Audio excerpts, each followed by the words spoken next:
بسم الله الرحمن الرحيم ومن أحسن قولا ممن دعا إلى الله وعمل صالحا وقال إنني من المسلمين.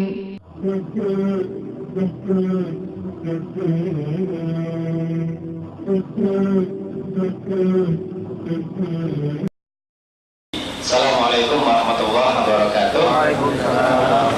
Alhamdulillah wassalatu wassalamu ala Rasulillah wa ala alihi wa ashabihi wa man sara ala nahji ila yaumil.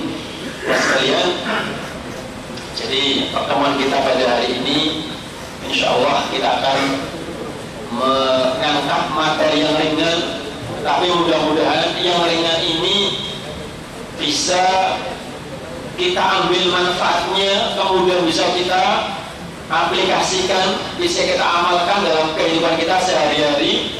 Dimana kalau minggu-minggu sebelumnya terlihat materinya agak sedikit butuh pemikiran, agak berat sehingga kelihatan agak-agak ngantuk, maka mudah-mudahan pada kesempatan kali ini santai aja, tetapi serius, santai tapi serius. Emang sekalian marah. Materi kita marah dan sabar. Kita dahulukan marah dahulu. Saya ingin bertanya setiap kursi. Mudah-mudahan setiap kursi ini minimal satu wajib menyumbang. Ada enggak pada hari ini dari semenjak subuh tadi itu, dari subuh tadi itu sampai sekarang, ada enggak yang sudah marah? Dari sini.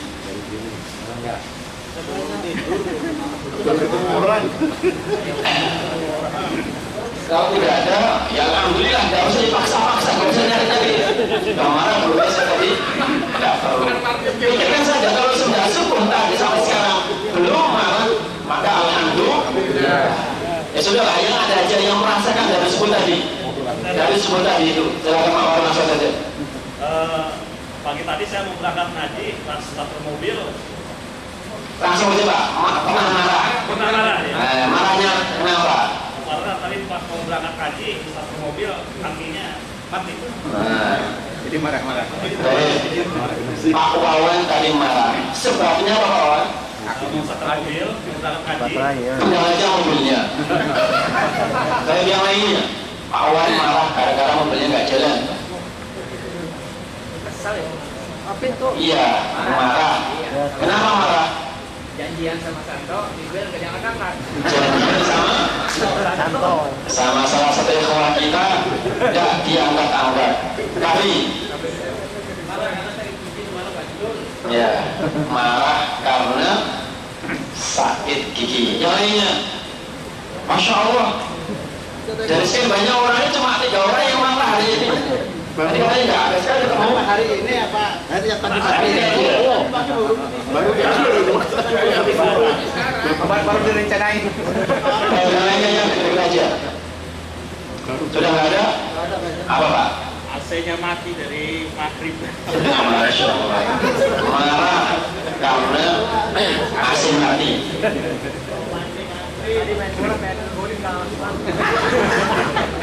Marah karena sudah capek-capek nggak gul-gul.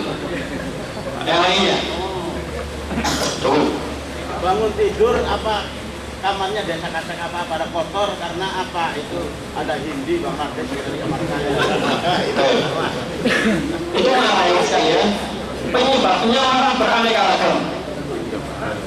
Baik penyebabnya itu dari diri kita sendiri, lingkungan, maupun orang lain. Sebetulnya saya kepengen cenderung ada yang pernah marah itu faktornya dari luar. Entah karena orang lain tadi mukul kita atau pas jalan dipepet mobil lain dan lain sebagainya, atau dengan teman, atau dengan istri, atau dengan anak, atau dengan majikan sekalipun. Namun alhamdulillah pada hari ternyata rata-rata jamaah pengajian Al-Quran rata-rata 90% hari ini tidak ada yang marah. Betul ya? Dan tadi itu ada beberapa orang yang marah itu normal, sangat gini. Mobilnya nggak nyala, mau masuk angin udah masuk normal seperti itu. maksud saya sekalian, misalnya pas antum jalan lampu merah, lampunya masih merah di belakang sudah tidak merasa salah tapi disalahin orang misalnya. Baik, kawan sekalian, kira-kira tanda sekarang kedua, tanda orang marah itu kayak apa? Atau awaqibul ghadban, jadi akibat dari orang marah. Perhatikan, akibat dari orang marah itu kayak apa? Diam. Senyum. Diam. Muka merah. Satu, diam. Diam, nggak mau ngomong. Boleh, orang marah boleh diam. Ada dua macam, itu namanya ghadab. Ghadab itu ada infial dan ada ghadab biasa. Orang diam belum tentu dia senang. Dia tidak ngomong, yang biasanya itu normal ngomong, kemudian tiba-tiba dia ngomong. Diamnya satu kamar, Ustaz. Hah? Diamnya satu kamar. Nah, itu namanya diam. Itu diam gitu. Nah, yang kedua, ada namanya infial. Infial itu marah, tetapi kemudian dengan ngomong, sikap, perilaku, gerakan sama-sama marah. Coba sekarang tunjukkan dalam selain tadi itu apa lagi? Apa lagi? Sabda. Ayo, ini sunnah Rasulullah kan begitu dikatakan. Mukanya kelihatan merah. Kemudian ototnya di sini melembung. Yang paling parah lagi apa yang saya lihat? Matanya ngamuk. Iya, bisa ngotot. Yang sekalian, kadang-kadang sampai terjadi kita, misalnya tadi Pak Wali bilang mobilnya nggak nyala-nyala karena nggak ada orang, tendanglah hari mobil itu. Mobil sih diam-diam saja. Setelah kakinya satu baru dia bilang astagfirullah. Itu masih sepele, masih mendingan. Tadi tendang mobilnya itu. Melihat ini paling parah sekalian, melihat istrinya selingkuh. Kira-kira marah nggak suaminya? Celurit. Gimana kalau Pak Sulut melihat istrinya seperti ini? Celurit. Bunuh. Kalau bukan anak Ini nyata ya, kepengen bunuh. Tapi akibatnya bagaimana nanti? ya mikir. Maka nanti kita kemudian solusinya nanti hal yang berikutnya. Ini kepengen kita mengungkap dulu kasus ini. Banyak kita baca dalam berita ketika istrinya selingkuh, langsung matanya masih bermelotot tetapi gelap, matanya buta. Jadi kelihatannya dia melihat, tapi aslinya matanya apa? Langsung nyari siapa yang terjahit. Tidak hanya itu, pulang ke rumahnya nyari istrinya pun diapain? Dibunuh sekalian. Setelah bunuh laki-laki tadi, bunuh istrinya, bunuh dirinya juga. Ya, ini salah satu akibat dari marah tadi itu. Lagi, misalnya kita di Saudi yang terlalu jauh dari masalah itu, marah. Memang di Saudi ini situasi mendukung untuk marah. Panas, jadi hawa panas membuat darah cepat mendidih. Ya semuanya marah seperti itu. Kemudian majikan nyuruh dengan cara agak keras suara. Kita sudah capeknya mati-matian dari pagi siang sore, tidak diem-diem muter kayak kipas, masih diomelin. Terus kita akhirnya marah. Setelah marah, apa kira-kira? Dendam, dan banyak informasi kan, banyak berita. Dendam karena tidak berani ngomeli majikan, akhirnya pas membawa anak majikan, kan banyak berita-berita itu. Akhirnya anaknya, mobilnya ditabrakkan. Pernah dengar seperti itu? Ini semuanya bentuk akibat dari marah. Kesimpulannya bahwa tidak ada kemarahan kecuali membawa bencana. Nah, emang sekalian, saya mau bagaimana kita mengendalikan cara marah kita ini. Coba saya mau bertanya sama antum, bagaimana kita mengendalikan pas kita marah? Semuanya pasti merasakan dan pernah merasa marah.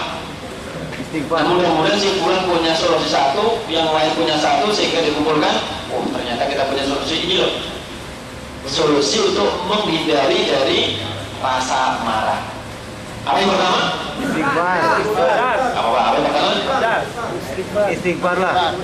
Ya, satu wudu. Yang kedua apa tadi Pak? Yang sebelah sini apa tadi? Ya. Menghindari marah, baca istighfar. Ya. Istighfar. Yang ketiga apa?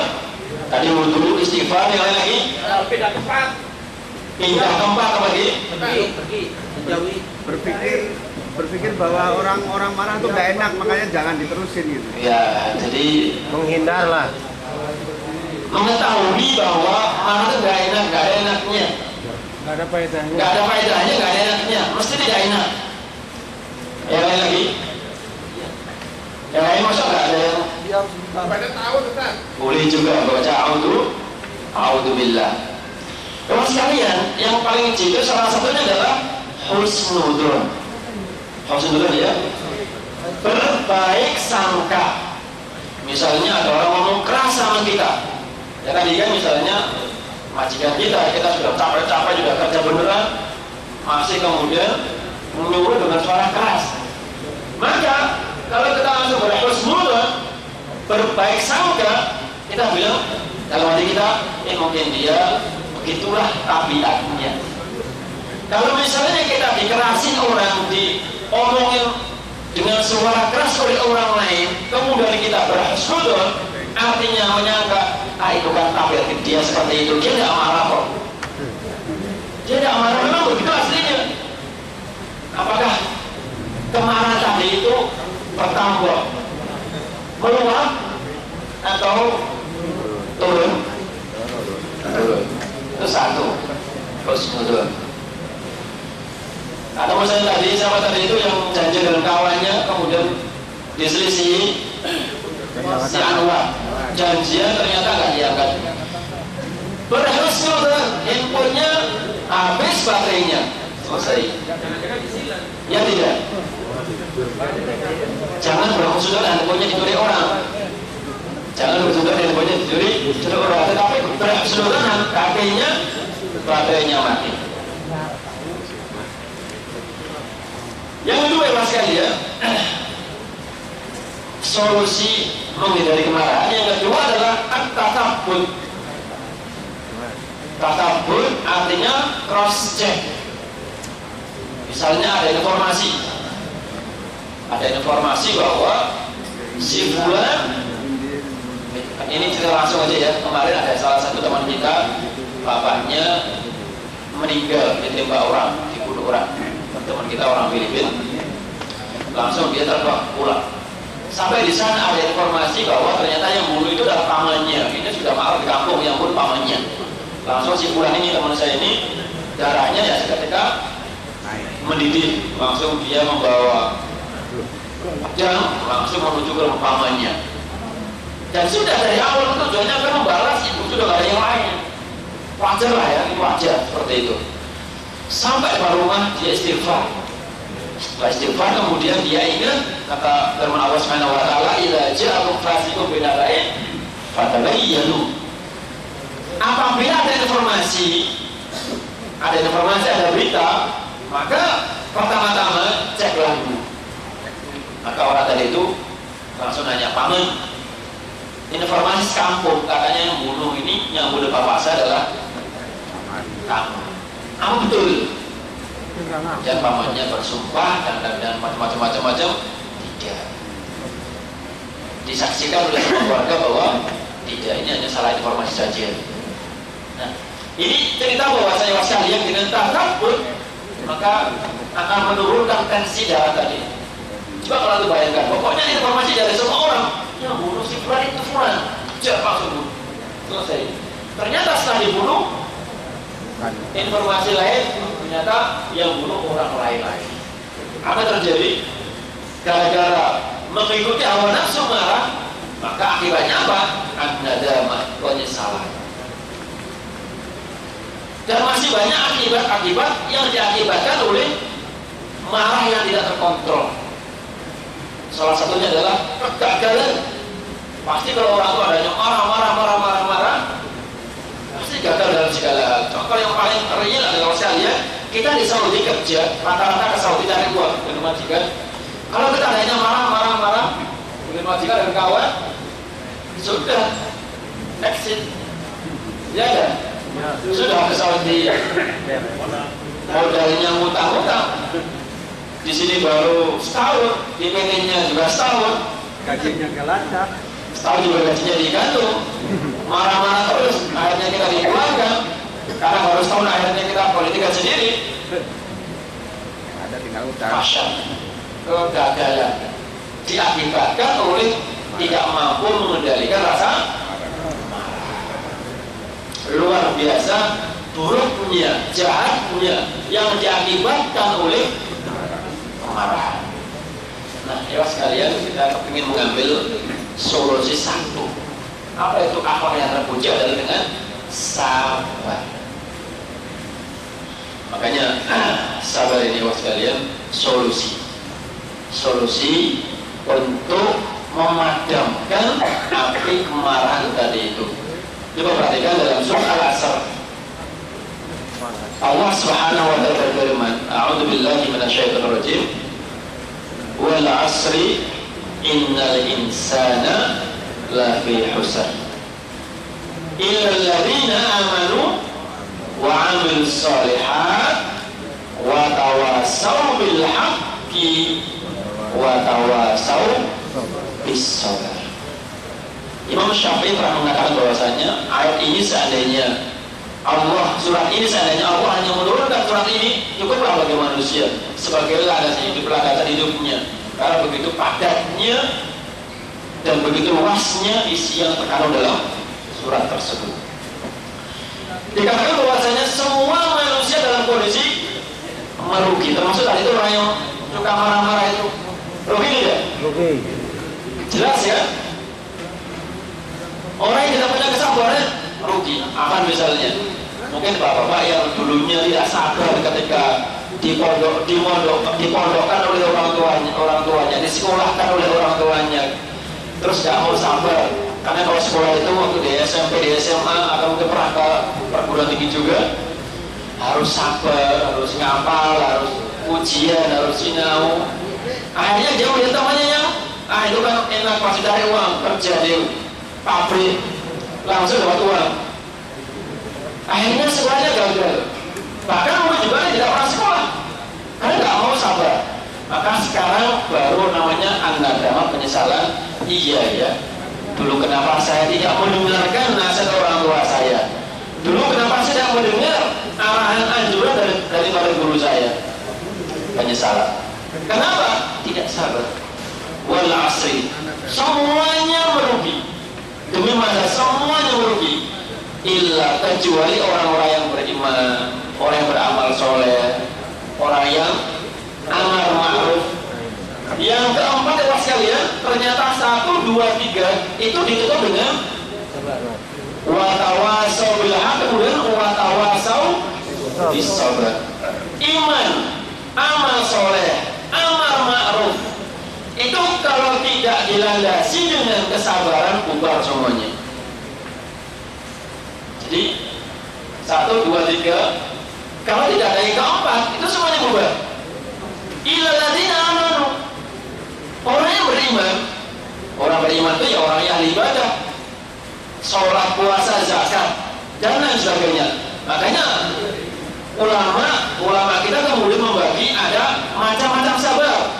As-sabru fi ta'atillah, as-sabru an ma'siyatillah, kemudian as-sabru fi qadarillah. Jadi ada macam-macam sabar. Salah satunya adalah sabar di dalam beribadah kepada Allah Subhanahu wa ta'ala. Yang kedua adalah sabar untuk tidak melakukan kemaksiatan, dan yang ketiga adalah sabar ketika mendapatkan takdir yang buruk dari Allah Subhanahu wa ta'ala. Nah, ini semuanya sabar. Maka yang pertama kembali masalah sabar dalam masalah ibadah tadi itu. Kalau orang beribadah, beriman, melakukan segala amal macam soleh, kalau dia tidak sabar, berjalan tidak. Misalnya sholat subuh, ini ibadah tidak? Ibadah kan? Sekarang sholat subuh, azan subuh kalau nggak salah jam 4 kurang 1/4 adanya. waktu-waktu yang masih lumayan, pasti ngantuk. Ini amal soleh ya sekalian. Kita sholat iman kepada Allah Subhanahu wa Ta'ala, kita berjalan menuju masjid iman kepada Allah Subhanahu wa Ta'ala. Namun ketika kosong, kita tidak punya jiwa sabar, kira-kira amal sholat tadi itu berjalan tidak? Berjalan tidak? Tidak. Jadi iman, amal soleh, kemudian juga watawasau bil haq, saling menasihati dalam kebenaran. Artinya amal ma'ruf lah. Kiai, ustaz, ulama, pak guru suka menganjurkan kepada kebaikan. Kalau dia tidak punya jiwa sabar ketika mengajak orang ceramah atau misalnya kultum kuliah subuh di kampungnya, misalnya hari pertama masjid penuh, hari kedua tinggal separuh, hari ketiga masih 5 baris, hari ke berapa lagi tadi? 3, 4, 5, 6 tinggal 1, akhirnya tinggal 5 orang misalnya.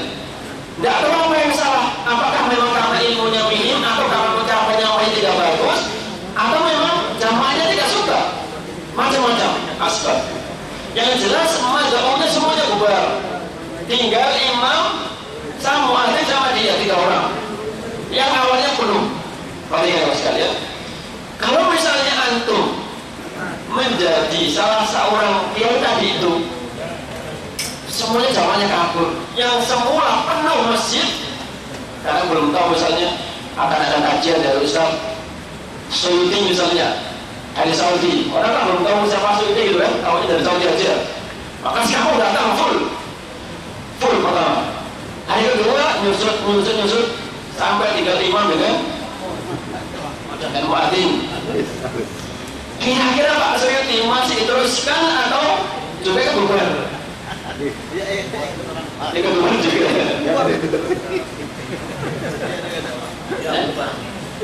Ikut kalau muadzin itu kalau begini selesaikan aja. Sudah juga sama sekalian.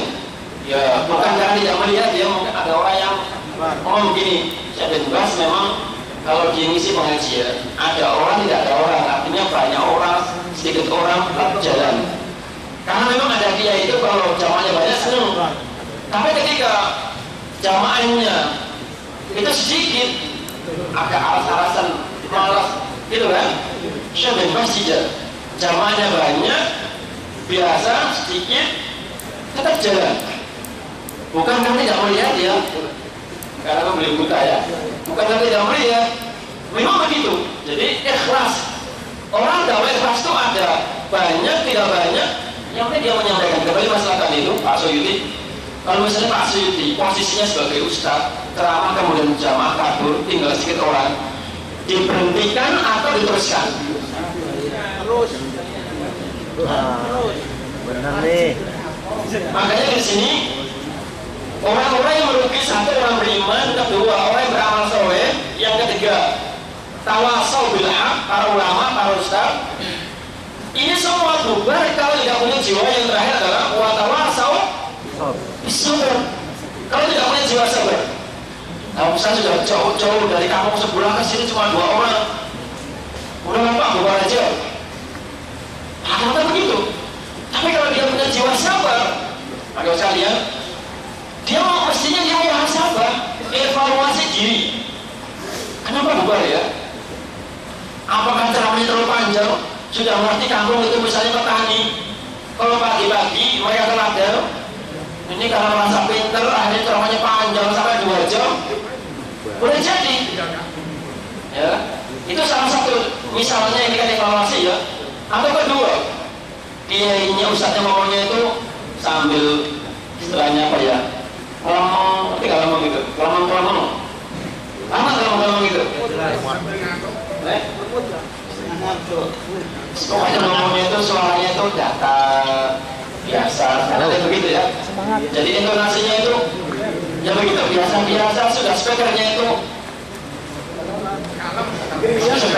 udah kecil-kecil, suara ustadznya juga pelan. Salah satu evaluasi. Yang ketiga ya sekalian, boleh jadi materi disampaikan itu kurang penting. penting. Nah, itu perlu evaluasi. Bukan kemudian bukan tidak. Kita tetap sabar, kemudian evaluasi. Kenapa masalahnya? Oh ternyata jamaah kita ini adalah orang-orang tani. Nanti kalau begitu, kurikulumnya untuk suku namanya apa itu? Kurikulum ya. Kuliah sukunya itu kalau begitu cukup misalnya 10 menit. Karena orang-orang ini tani semuanya. Nah, misalnya seperti itu mas sekalian. Atau misalnya ternyata orang ini perlu suara yang keras supaya tidak ngantuk, karena sebetulnya orang masih ngantuk dan sebagainya. Baik. Kemudian mas sekalian, solusi orang marah tadi itu adalah dengan sabar. Dimana ya mas sekalian, sabar ini habsu, menahan hawa nafsu yang cenderung kepengen berontak. Jadi menahan emosi yang cenderung dia berontak. Dan tolong juga dipahami bahwa sabar itu bukan berarti orang lemah. Karena ada orang yang memahami ngikut aja, sabar aja, disuruh siapa saja dia ngikut aja, jalan aja. Belum tentu, memang ada dua pemahaman. Orang yang seperti itu boleh jadi dia sabar dan boleh jadi dia lemah. Boleh jadi dia lemah. Mau ngomong dia tidak berani, mau ngomong dia tidak berani. Tetapi yang dimaksud dengan sabar ya sekalian itu adalah politik. Boleh jadi ketika diperintah oleh majikan apa, saya kasih contoh. Maka di situ kita sabar dengan melaksanakan. Tetapi suatu ketika misalnya terus diperintah dan kurang masuk akal, maka kita bisa ngomong. Bukan berarti kita kehabisan kesabaran, bukan. Tetapi kita tunjukkan sabar itu pun juga dengan kekuatan. Sekali lagi, sabar itu tidak selamanya diam, mengalah, tidak. Suatu ketika dia harus bergerak. Contohnya Bapak sekalian, tadi sudah kembali masalah pembagian sabar 3. Salah satunya adalah sabar untuk tidak bermaksiat. Ini adalah untuk mana? Bayangkan juga orang ketika sekampung rata-rata memakan harta riba. Cuma kita ini tidak. Padahal dengan riba itu membungkakan uang, masya Allah. Dengan di rumah diem, uang 1 juta menjadi 1.100.000, punya 10 juta menjadi 10 juta, 11 juta. Enak sekali kan? Dan itu sudah menjadi mulai di kampung. Tinggal kita sendiri. Maka tadi itu makna sabar dengan diam, sekarang tidak. Sekarang kita maju. Bagaimana? Kita paksa nafsu tadi itu dengan maju ke depan. Apanya kita singkirkan perasaan kepengen memiliki uang tadi itu. Nah, ini pemahaman bahwa sabar itu tidak selamanya kita mengalah. Tidak sebagaimana kata orang sabar. Iya memang betul sabar itu mengalah, tetapi ada suatu saatnya nanti tidak akan maju ke depan.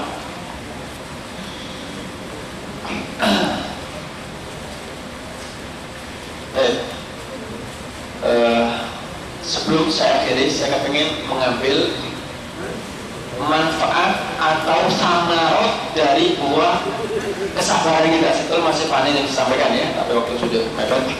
Saya ingin dari teman-teman tolong berikan apa buah dari kesabaran kita. Buah dari kesabaran kita.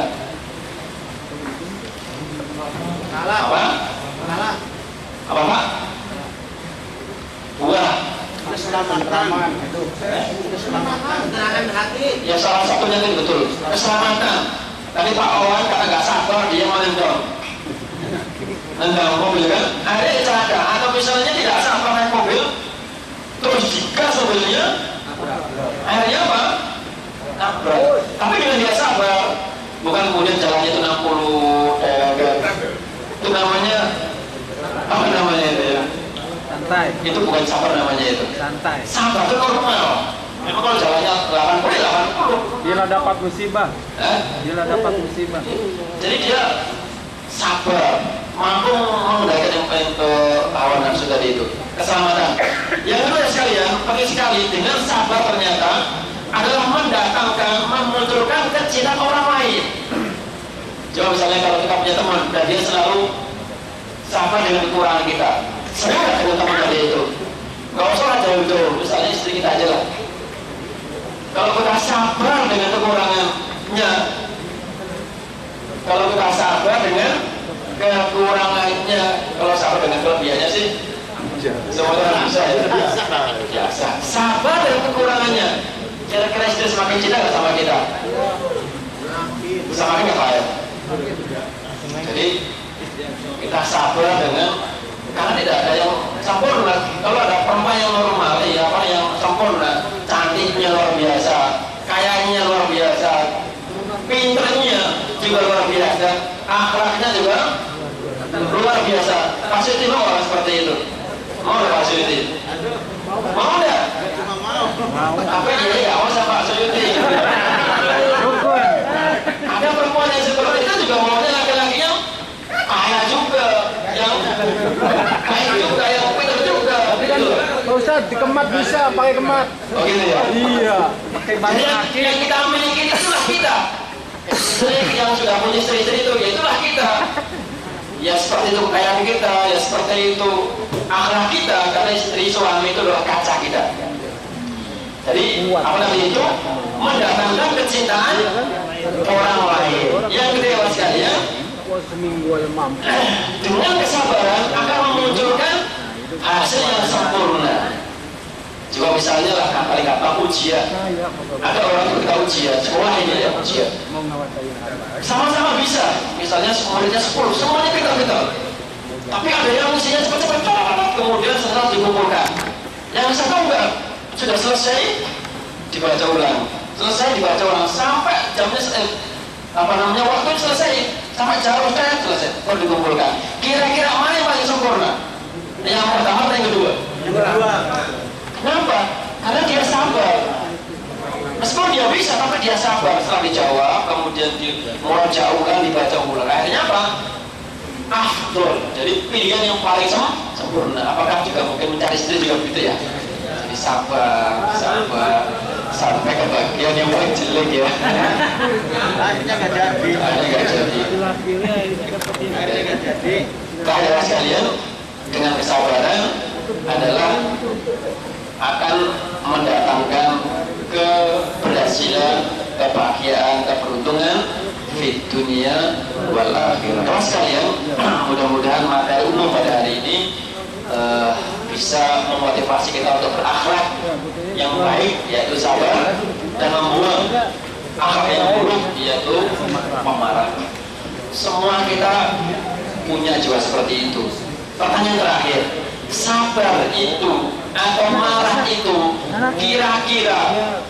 kira-kira muncul ujuk-ujuk atau sudah menjadi fitrah dari sananya begitu? Sebelum antum bertanya kepada saya tanya sama antum ini, sabar, marah, ini apakah fitrah asli dari keluarganya seperti itu atau muncul karena kita belajar? Hanya karena belajar. Yang lainnya karena dengan apakah dia mihnah atau mihnah, profesi artinya belajar tadi itu, atau dia dari sana begitu? Jawabannya kamu yang jawab sekalian, marah atau sabar, ya dia juga bisa keturunan. Betul tidak? Keturunan juga, kampungnya. Jadi memang orang Sunda dengan orang Jawa ini baru wilayahnya ya, belum orang ini, baru wilayah saja. Orang Sunda dengan orang Jawa atau Madura itu dari simonya saja kan sudah beda itu kan sudah kampungnya. Jadi sabar marah itu sekalian. Pertama keturunan, kedua belajar. Ada memang aslinya gitu pemarah, aslinya pemarah, tetapi juga pemarahnya itu bisa dikendalikan dengan apa? Dengan cara belajar. Ada yang kedua sabar. Sabar itu aslinya juga keturunan, tapi masalahnya gini, keturunan keluarganya itu gak ada yang sabaran, maunya cepat-cepat, betul, tetapi dengan cara belajar sabar, bisa sabar. Makanya kata Rasulullah, as-sabru al-ilmu bita'allum wal ilmu bita'allum was sabru bitasabur. Kita bisa sabar Betul kita tuh nggak sabar orang-orangnya cepet-cepetan. Iya benar, kamu tuh yang seperti itu, tapi hendaknya berusaha juga untuk sedikit sabar. Makanya kata Allah Subhanahu wa taala, ya ayyuhalladzina amanu isbiru wasabiru, ada isbiru wasabiru warabitu wattaqullah. Demikian materi umum kita ini, mudah-mudahan ada manfaatnya. Silakan kalau ada pertanyaan. Kalau nggak ada ya alhamdulillah, syukur. Ada beberapa pertanyaan, Ustaz. Bismillahirrahmanirrahim. Ini di luar sabar dan apa-apa, jadi pertanyaan bisa materi atau belum materi apa? kenapa mengaji di kuburan itu tidak boleh? Pertama, karena kuburan itu bukan tempat untuk ngaji. Kuburan bukan tempat untuk ngaji. Ada dua tempat yang Rasulullah mengingatkan, mewanti-wanti jangan sampai kita beribadah di dua tempat. Satu kuburan, yang kedua adalah kamar mandi. Kalau di kamar mandi, ibadah kita dikhawatirkan apa namanya itu tercampur dengan seorang lagi. Kita dilarang beribadah di kamar mandi karena itu tempat kotor. Yang kedua di kuburan, karena apa? Dikhawatirkan itu penyebab terjerumusnya seseorang kepada kesyirikan. Orang berdoa di kuburan, orang ngaji di kuburan, dia tidak syirik ya sekalian. Orang berdoa di kuburan belum tentu syirik. Ya, mungkin orang berdoa di luar, tapi yang didoa, yang dimintai selain Allah, dia tidak syirik. Tetapi kalau dia hanya di kuburan, mengaji di kuburan dan tidak minta kepada ahli kubur, dia masuk dalam kategori bid'ah saja, belum masuk dalam kategori syirik. Kita sering mendengar kesabaran saya habis. Sabar ada batasnya. Betulkah itu? Apakah sabar itu ada habisnya? Tidak ada. Dan memang betul bahwa kita sering mendengarkan kata-kata habislah kesabaranku. Coba, sehingga sabar itu dibutuhkan sehingga para rasul Allah Subhanahu wa taala menjuluki salah satu di antara mereka adalah ada yang namanya ulul azmi. Karena apa? Memiliki kesabaran yang luar biasa. Siapa yang tahu? Mereka itu? Pokoknya Isa, Musa, Isa, Nuh, Ibrahim, Muhammad. Di antara yang lima itu siapa yang paling sabar? Muhammad. Kemudian siapa? Ibrahim. Muhammad, kemudian Nuh, kemudian Isa, Musa, baru kemudian Ibrahim. Terus silakan. Boleh nggak tidak? Boleh apa tidak marah sama istri? Marah itu ada dua macam. Kata Rasulullah, siapa yang marah karena Allah, siapa yang cinta karena Allah, siapa yang memberi karena Allah, siapa yang tidak memberi karena Allah, dan seterusnya, faqad istakmal iman. Imannya sempurna. Kalau Anda marah sama istri karena istrinya itu melenceng, tidak soleh, dan marah Anda karena Allah takut nanti istrinya masuk neraka, ini marah yang mahmud. Tetapi gara-gara marah yang tidak ada dasarnya, misalnya masakannya tidak pernah enak, misalnya, dan memang ada yang seperti itu ya. Ada perempuan yang tidak termasak ya, sudah tidak termasak dan tidak belajar lagi ya, tidak belajar untuk pintar gitu. Jadi ada dua kemungkinan, marah yang mahmud dan marah yang madhmum, tercela dan terpuji. Kalau karena Allah kayak tadi itu, maka dia terpuji. Tetapi kalau tidak ada sebabnya, tiba-tiba marah, perempuan sudah capeknya luar biasa, sudah merawat anak, sudah ikut kerja juga, masih diminta pekerjaan di luar itu dan dia tidak mampu, terus masih dimarahi, berarti itu marah yang tidak pada tempatnya. Apakah pahala sabar bisa hilang dengan kemarahan?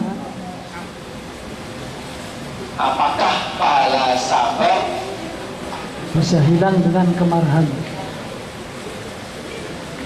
Kembali masalah marah tadi itu sekalian, tergantung marah kita bagaimana dulu. Kalau marahnya tidak sampai kemudian akibatnya membunuh orang, mengumpat orang, marah macam-macam dari itu kan ya. Ada Ada yang marah sampai akibatnya menyerahkan orang lain kepada dirinya sendiri, dan ini dosa khusus. Nah, masalah tadi biasa apa? Juga pahala khusus. Nah, sekarang kita sekalian bahwa keburukan itu bisa hilang dengan kebaikan. Al-hasanat yudhibna sayyi'at. Kita punya keburukan marah dan punya kebaikan memaafkan orang atau sabar, maka imbang. Baju kotor cuci, dikotorin dicuci, dikotorin dicuci. Apakah uang hasil kerja di Saudi wajib dizakati? Hasil kerja di mana saja kalau sudah sampai nisab dan awal wajib dizakati. Nisabnya itu diteruskan dengan emas kurang lebih 85 gram. Misalnya di Indonesia ini berapa 1 gramnya ini? 500 ribu. 1 gram. Nah, itu berapa kira-kira? Cepat-cepat nih, Pak Iqbal. Oh, itu Pak Iqbal. 500 kali 85. Berapa Pak Mohd? Cepat ini, nggak usah.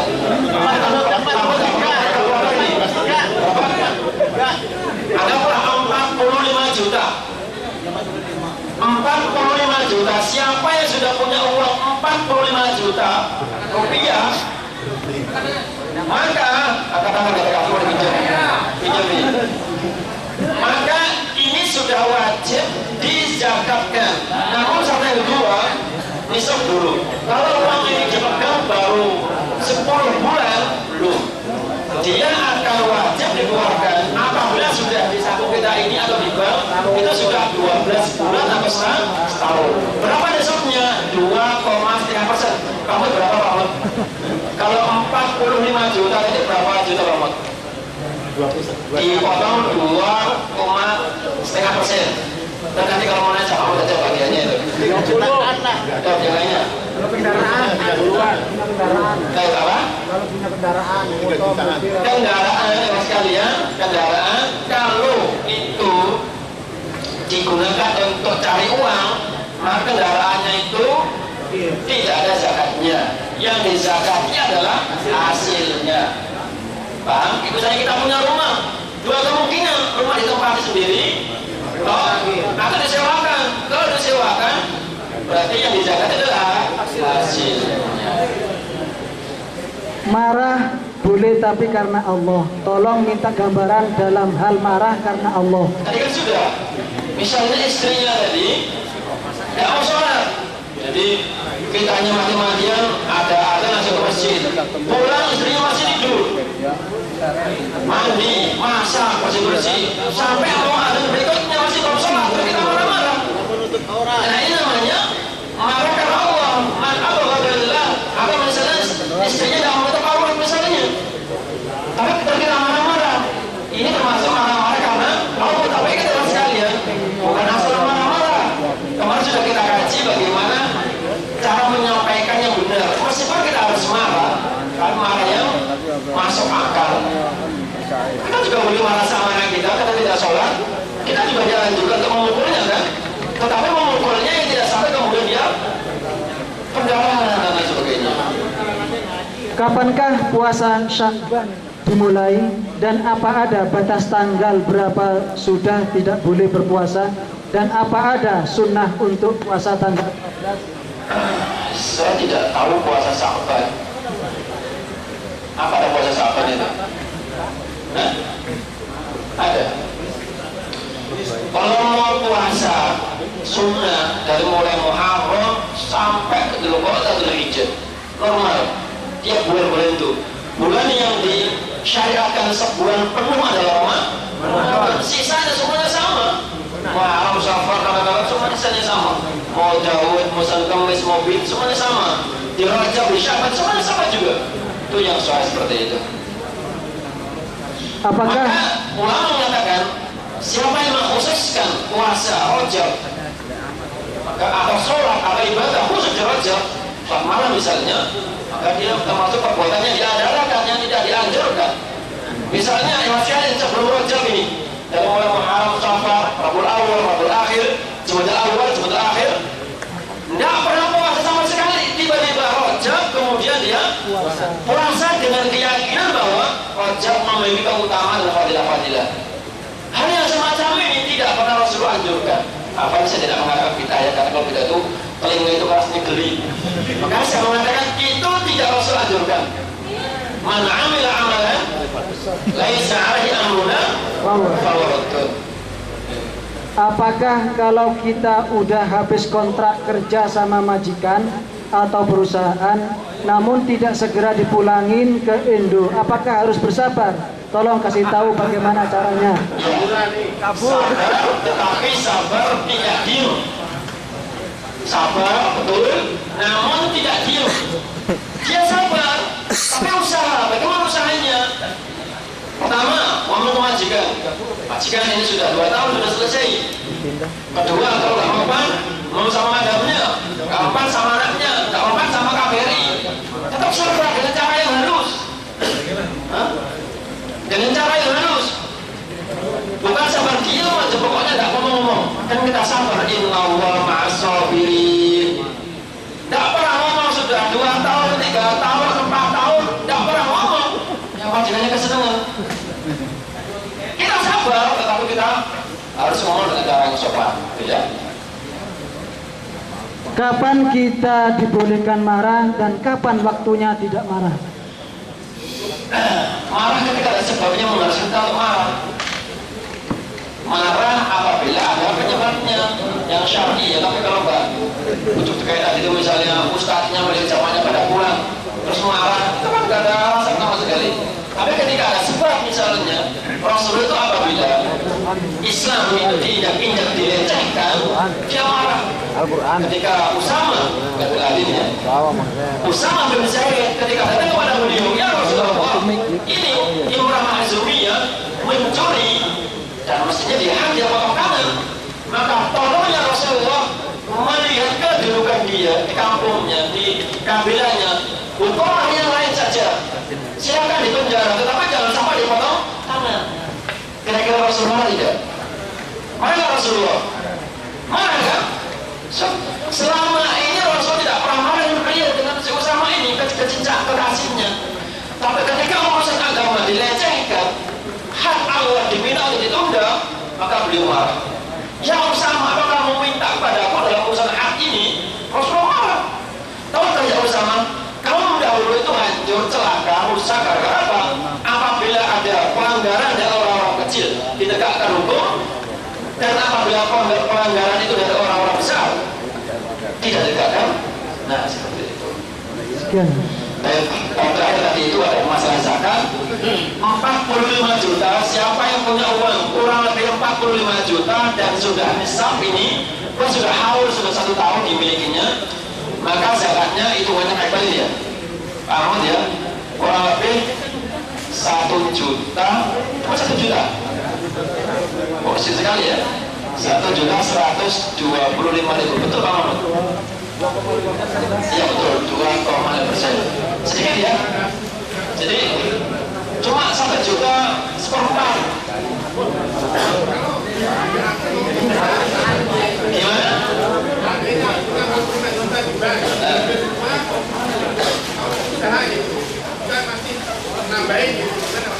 Perhatikan, uang itu apabila sudah setahun wajib dijaga. Kan cuma 1 juta saja, masuk pikir di Mekah.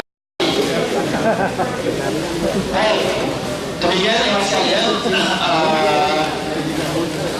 topik pelajaran kita pada hari ini yaitu seputar dua akhlak terpuji dan akhlak yang tercela, sabar dan pemarah. Mudah-mudahan Allah Subhanahu wa Ta'ala memberi kita, menghiasi akhlak kita dengan akhlak sabar dengan siapa saja, terutama dengan keluarga kita, dengan istri kita, orang tua kita, sehingga kita akan dicintai oleh keluarga maupun orang lain. Demikian dari kami. Assalamualaikum